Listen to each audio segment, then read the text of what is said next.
Hey guys, welcome back to my channel, or if you are new here, then please do me a favor and hit that subscribe button. So in today's video, we are going to talk about the biggest topic on Brown's Twitter right now, and that is the state of my hair. As you can see, not too great. I'm only kidding, guys. I have a haircut booked, okay? It won't be this bad for that much longer. All seriousness, the actual biggest topic of what everyone is talking about on Brown's Twitter, other than my hair, is, of course, offensive tackle versus wide receiver at 6, with a trade back, at 24. How should the Browns do it? Should they take tackle first, wide receiver later? Should they take wide receiver first, tackle later? You know, are you someone that thinks that you can get a better tackle at 24 than wide receiver, vice versa? I am joined in this video once again by Josh from the Dogs podcast. We both have different views on this. I'm sure you'll be able to figure it out pretty quickly who sits on what side of the coin for this whole debate. Don't get me wrong, we didn't start shouting at each other. It's a very respectable conversation. Josh is a very nice guy. I like to think that I'm a nice guy. So, we had a good conversation about that. We obviously, as I said, the crux of the conversation is the whole offensive tackle versus wide receiver debate. We do also talk about some other guys, maybe non-offensive tackles or wide receivers that maybe are in play for the Browns at 6 or a trade back, and kind of just do the whole kind of draft conversation as a whole. So I hope you enjoy this conversation with Josh. I have 2 other videos out with Josh already where we talked about the Browns' free agency, especially the offensive line moves. And we also spoke about Shadur Sanders, whether or not he should be considered QB1. If you haven't already, please go and check them out. But I won't hold you guys too much longer. Let me know your thoughts in the comments on this whole thing, whether that's before you watch the conversation or not. Just let me know where you're at. Are you team offensive tackle? Are you team wide receiver? Are you team screw all of that, just go BPA? Let me know in the comments down below. But for now, please enjoy my conversation with Josh about the whole offensive tackle or wide receiver debate in the NFL draft. On to a topic that is obviously taking Brown's Twitter by storm at the minute. I've called this the Timu version of Chase versus Penny Sewell. Obviously, everyone remembers the conversations that Bengals and those kind of guys were having. Do they draft Chase? Do they draft Penny Sewell? Wide receiver, offensive tackle seems to be the biggest debate, shall we say. We can have this conversation that we're going to have, but we all know that Andrew Berry's going to just go ahead and draft a defensive player anyway, so it doesn't even matter. But what are your thoughts on it? Obviously, I kind of have an idea, but for everyone listening, what is your thoughts on the kind of offensive tackle versus wide receiver at 6 or with a trade back kind of conversation? So for me, I want Carnell Tate on this roster since the middle of the college football season. Just watching him continue to dominate and break out at Ohio State, I'm like, yep, this is the next great Ohio State wide receiver coming into the NFL. He can take over the number 1 wide receiver role for a team, and he will. Probably his first year. Definitely within his first couple seasons as a rookie, he's going to establish himself just like Jackson Smith and Jigba ended up establishing himself over, 3 years in Seattle. There's really few situations where you get a Justin Jefferson or Jamar Chase, a guy that comes in and immediately as a rookie is like one of the best receivers in the league. Now, do these guys come in like Tedero McMillan last year? Yes, he's clearly established himself as the one in Carolina. Is he one of the best receivers in the league? Not yet. He's only played 1 year. But you can see the path for it. I am all on board with the Browns doing whatever they think is the best to help our offense because the offense is so freaking bad. If it's a tackle, I'm not going to be mad about it. Do I prefer the wide receiver? Yes. And the reason for that is because I don't think at 6, I'm just not big on this offensive tackle class in the first round overall. The only guy that I would be really excited if they were able to get at 6, I don't think they can, but it would be Francis Maui-Noa out of Miami. Now, obviously, he's a right tackle, career-long right tackle. They've already told Titus Howard he's right tackle. Yep. Do they draft a right tackle, try to move him over to left? We've done that a couple times already in the last few years. Hasn't worked. I'm not a big fan of doing that. But I like the prospect.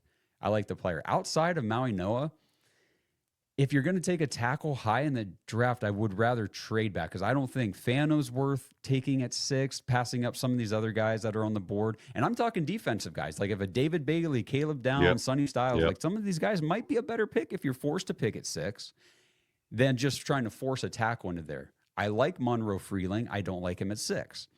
I like Caleb Lomu. I prefer him at 24, and it's really about the value of where you can get these players.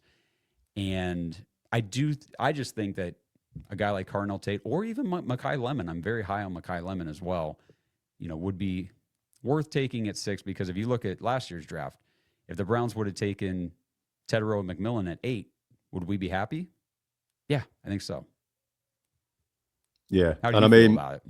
Well, it's anyone listening that is kind of got, loves the whole debate side of this kind of thing on Twitter is probably going to be disappointed because I have a similar thing with you where this isn't like one or the other for me. This isn't like if you draft a wide receiver, that's it. Like I'm going to be annoyed. If they draft Carnell Tate at 6, I will be happy. You can see the jersey behind. I'm an Ohio State fan. I think he's a great wide receiver.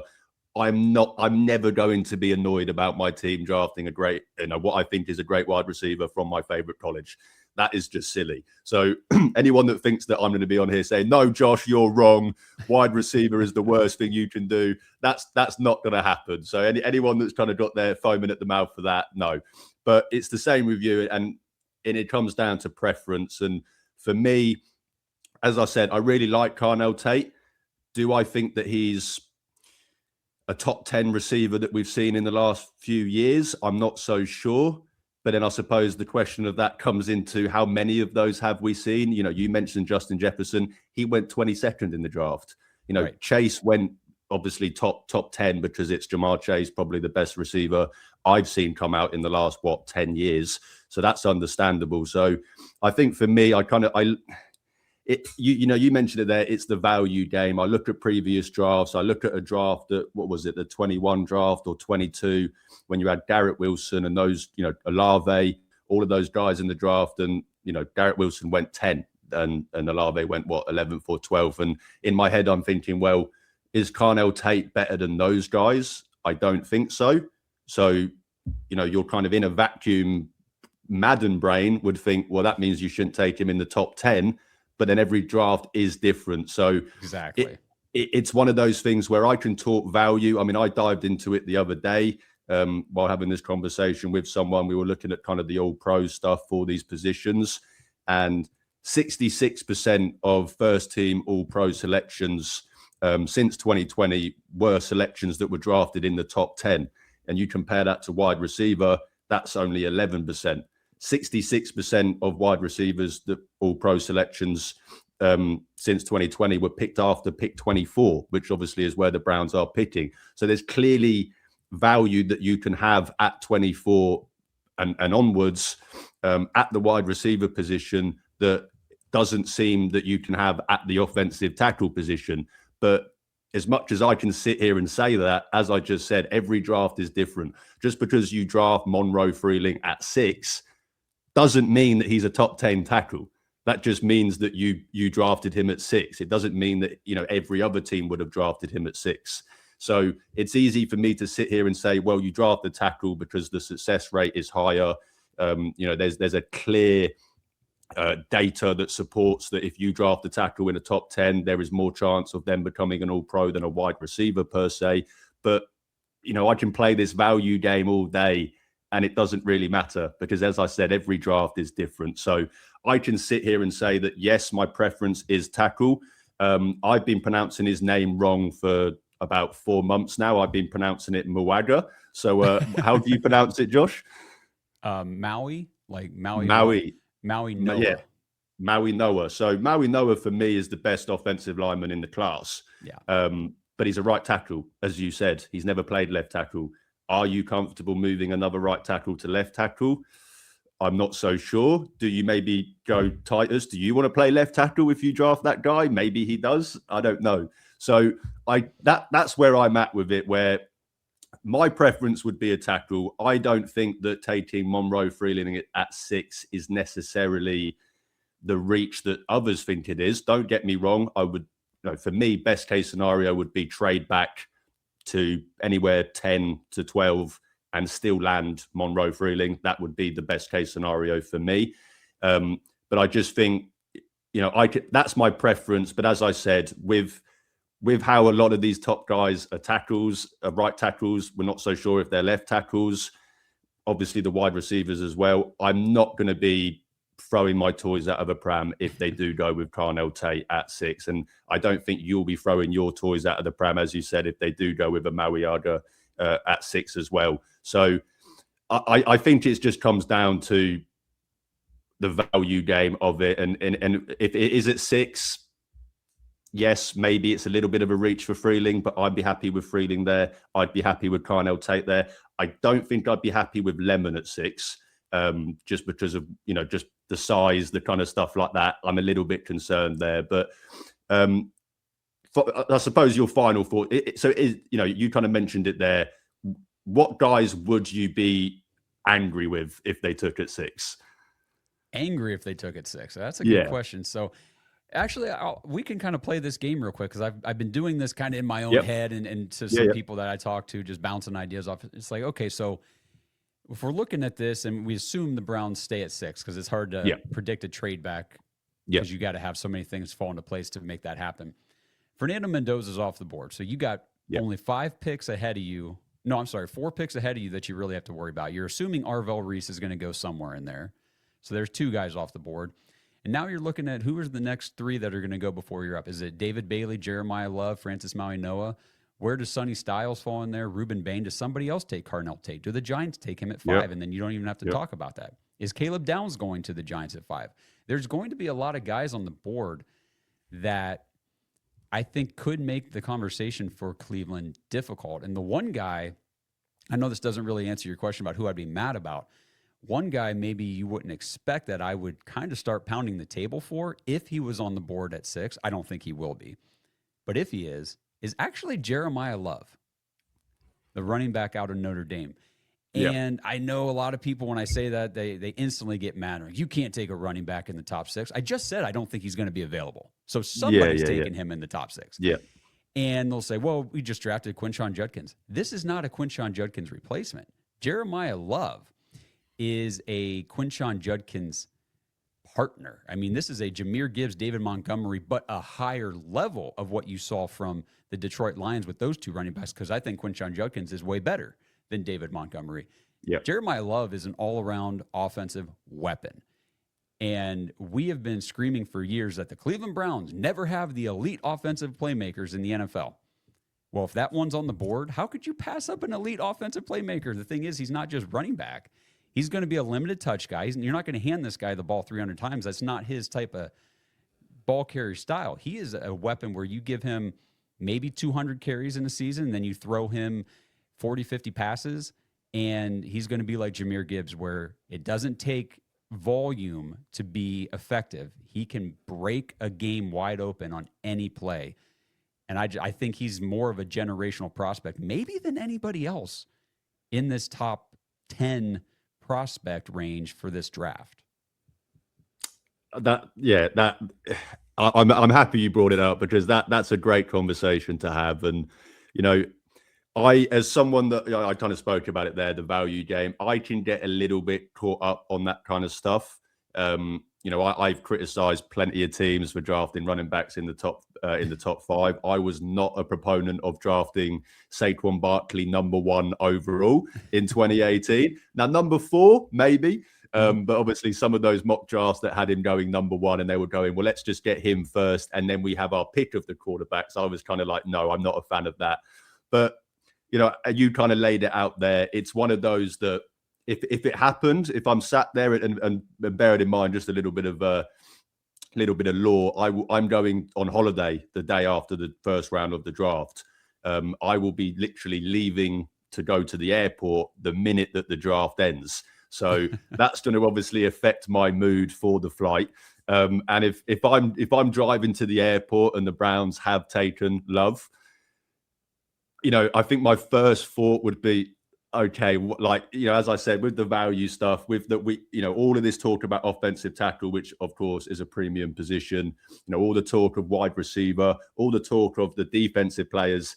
If they took Love, my first reaction would be kind of like a head scratcher like that. But then, as you said, you would start in your brain kind of thinking of the things that you could do with Love, with Quinshon, the things you could do in this offense with him. And I think I wouldn't be against it. So as you kind of said there, when you kind of scratch your head, there's not really any pick here that is going to anger me personally. I mean, don't get me wrong. If they took Blake Miller or something at 6 overall, obviously, right. Yes, I'm going to be sat here going, what on earth are we doing? But none of us expect that to happen. And I think that kind of falls to my last question on the kind of draft kind of thing, which is, if you are sat there at 6 and you kind of said it there, Carnell Tate's gone, Love's gone, maybe, maybe I can't even pronounce his name now. Maui Noah's gone. And you're sat there at 6 and you're going, right, well, I don't think there's any tackle here that's worth picking at 6. I don't think there's any wide receiver here worth picking at 6. Love's off the board. What would be your thoughts if they just went, okay, let's just draft Caleb Downs? Again, Ohio State fan, Ohio State alum, I can never be mad when they draft a Buckeye, especially one who is and has been projected to be a top 10, even top 5 pick for the entirety of this. Like I've been doing some breakdowns, getting ready for some episodes coming up on my show. I mean, Caleb Downs went to Alabama as a freshman, a true freshman, and dominated. Dominated in the SEC. 100+ tackles. I think he had 70 solo, led the entire SEC in solo tackles. Just an absolute monster. I do hear the arguments from people. Maybe some of the downside is his ceiling isn't quite as high as people think it is, but where he's at currently, I think he can come in and be one of the better defenders right away on an NFL defense with room to grow. So there is potential for him to get better and all that kind of stuff. I would not hate Caleb Downs. The Sonny Styles pick to me, and again, here we go with another Buckeye. I would hesitate a little more with Sonny Styles, not because I don't think he's a great player, but just because you mentioned, this is where I kind of come into the premium position or positional value thing.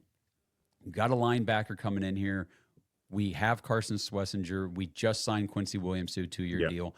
Where would Sonny Styles slot in when those might be your 2 main linebackers on the field most of the time? I understand it'd be a great addition to the defense long term, but right away I just feel like Caleb Downs would be a better instant impact guy, and I'm not convinced they wouldn't consider taking I'm not sure how to say it exactly, Mansour Delane.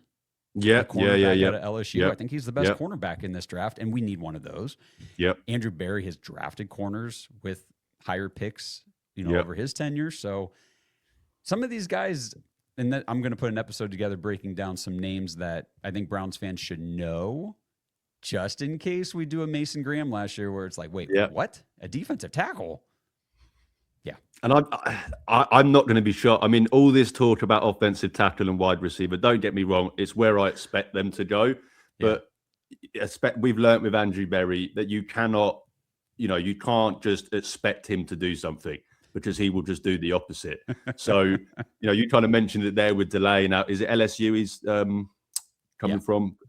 Yes. The cornerback, obviously, I think pretty much everyone agrees that he's the best corner in the draft. You mentioned it there. And that with the Caleb Down things, that's for me. I mean, I put a tweet out, I think November or October, with the Green Goblin mask from Spider-Man, basically saying that this is going to be me looking at Caleb Downs on the board when we are picking, because as I said, if those guys are gone, yes, I'd be happy with a Monroe Freeling. I'd be happy with a Carnell Tate at that pick. But if those, not Monroe Freeling, I don't expect him to be gone before that pick. But if a Tate is gone, I am going to be sat there going, I'm tempted. I am tempted because, the whole kind of BPA stuff, I do subscribe to that. I don't think that you should take a tackle just to say that you took a tackle. So, just to make that clear, I do think that that Freeling is worth that pick. I'm not saying just take him because you get a tackle. I don't believe in that. I don't think that you should draft a wide receiver just to say that you drafted a wide receiver. You shouldn't go into the draft and go, right, well, we need an offensive tackle, so we'll just take an offensive tackle at 6. That's just, I think, bad drafting. So if they are in that situation and they do take a Caleb Downs, I don't think I'm going to be as angry as some other people, and especially at one. But I suppose that last question on Caleb Downs is, just, how confident are you of him playing that free safety role? Because I think that is probably the conversation is, well, if you bring him in with a Grant Delpit, who, for me personally, I prefer Grant Delpit a little bit closer to the box. What do you do with those two? I think on one side you can say, well, there's loads of stuff we can do. Think about what we could do in nickel with Carson Schlesinger as well. Those three, think about the stuff we could do. But who plays free safety? I think that's one of the questions. Yeah, I don't think it's Caleb Downs. I think Caleb Downs definitely a closer to the line of scrimmage type of safety. You want him in the box. You want him attacking the line and that. So I know there's been conversations in previous years about bringing in another strong safety type of player closer to the line and then letting Grant Delpit play some free safety. I think he's capable of that. Yeah. That would be the move. But they did put a second-round tender, and for all intents and purposes, Ronnie Hickman will be coming back. And from everything I've been reading and gathering, there will be some sort of probably a 3-year extension worked out with Ronnie Hickman, who is a free safety for us, and he'll start there. So the Caleb Downs conversation then turns into kind of the Sonny Styles. Where does he slot in if you've already got 2 solidified starters in there? And it's tough to pass on premium talent, but then it goes to what you're talking about with positional value and everything like that. I will say, as far as like the top 30 visits so far, and I know there's a lot of time to go before the draft, so the Browns are going to continue to bring players in here.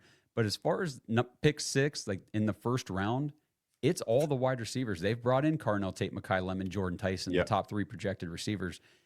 They haven't brought in anybody else so far for a top 30 visit that's projected around that pick 6. Now, they might host Francis Mariano. I'm sure they'll bring in Monroe Freeling. I'm sure they're going to talk to these guys. And they already have at the combine of things. But as far as the 30 visits go, they're taking at least 1 wide receiver, probably 2 in the first 3 picks based on what they're doing. They've really honed in on the guys projected to go early. They've honed in on the guys that are going to go at 24 in that range. And they've honed in on the guys that are going to go around pick 39 in the second round with like Chris Bell and Jeremy Bernard. And there's definitely going to be a wide receiver taken with those first 3 picks. Will it be at 6? I don't know, but I love this conversation we're having because this is the kind of stuff they're talking about as well. Like, well, if this situation plays out, if that one, if Tate's gone, and I know a lot of people want to say, well, trade back to 10 or 12 to take Freeling. I think that would be okay if you're very, very confident you can get him. But I know the Detroit Lions have been linked to Monroe Freeling. I think they're picking 17. Well, if you trade it back to 12, what's stopping them from moving up to 11? Right in front of you to take him. Rams at 13. They worry me. Did they take Monroe Freeling? And last thing on Monroe Freeling, would the timeline of would he have recruited Monroe Freeling when he was at Georgia? No, I've been asked that, and I believe Monroe Freeling was a freshman. I forget exactly what year it was. It was either the first year that Monken was in Baltimore or the second year. Right. Okay. Yeah. So there's probably not much of a fit, but just finally to put it, young. He's super young. It's not like he's been in college for 3-4. He's a young guy. I think he's only 20, 21. Yeah. I mean, I think he'll be 21 for his entire first season, or maybe turns 22 halfway through the season. But just to put a bow on where I'm at with it, and kind of as you said there, I mean, that is my worry with a Monroe Freeling and with the left tackle, and this is why it is my preference because. I spoke about value game. We can talk historical value. I don't think, I can spend all day talking about that. I don't think any of that actually matters because it's a different draft every single year. But one thing that I do think matters is the value between the players that I think that you can get at both positions at 6 versus 24. And that's why I kind of come down of my preference being tackle because I don't think, I don't think, I would bet everything I own that the top 3 tackles will not be there at 24. I would bet every single item that I own, my flat, everything, my car, have it all. Whereas, don't get me wrong, I think it's very, very unlikely, but I do think there's a slim chance that maybe a Tyson falls to a 24 just because of the injuries. And so where I'm at there, and it's like, well, if that's maybe a possibility, I also don't think the gap between guys like a Boston, like a Cooper, Concepcion, these kind of guys, I really like Chris Bell. Obviously, you'd have to be comfortable with the fact that with the injury, etc., stuff like that. But I just think that the gap between what wide receiver that I can get at 6 versus 24 is smaller than the gap between what tackle I can get at 6 and 24. And anyone that disagrees with me on that will say, well, Caleb Lomu and these kind of guys. But to me, I mean, Caleb Lomu is arguably the second most legitimate left tackle.